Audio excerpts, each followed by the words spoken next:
خبر شامل کرتے ہیں راولپنڈی سے۔ ڈویژنل بیورو چیف ملک ندیم کی رپورٹ کے مطابق محرم الحرام کے مقدس مہینے میں ملک و قوم کی خاطر پاک فوج کے افسران اور جوانوں کی قربانیاں۔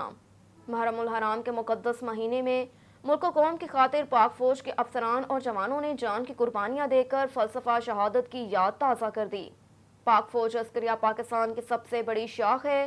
اس کا سب سے بڑا مقصد ملک کی ارضی سرحدوں کا دفاع کرنا ہے۔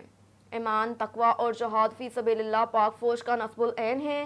سب سے بڑھ کر اپنے ملک و قوم کے مشکل حالات میں مدد کر کے ان کی زندگیاں بچانا، وطن کے لیے پاک فوج کی قربانیاں لازوال ہیں۔ ہماری آزادی شہداء کے خون کی مرہون منت ہے۔ یہی شہداء ہمارا سب سے بڑا اثاثہ ہیں۔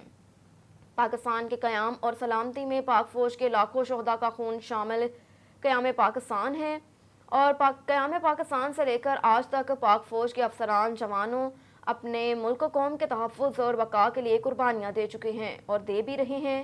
پاک فوج نے زمانہ امن ہو یا جنگ اپنی جان کی قربانی دے کر ثابت کیا کہ ان کے نزدیک شہادت سے بڑھ کر اور کوئی مقصد نہیں۔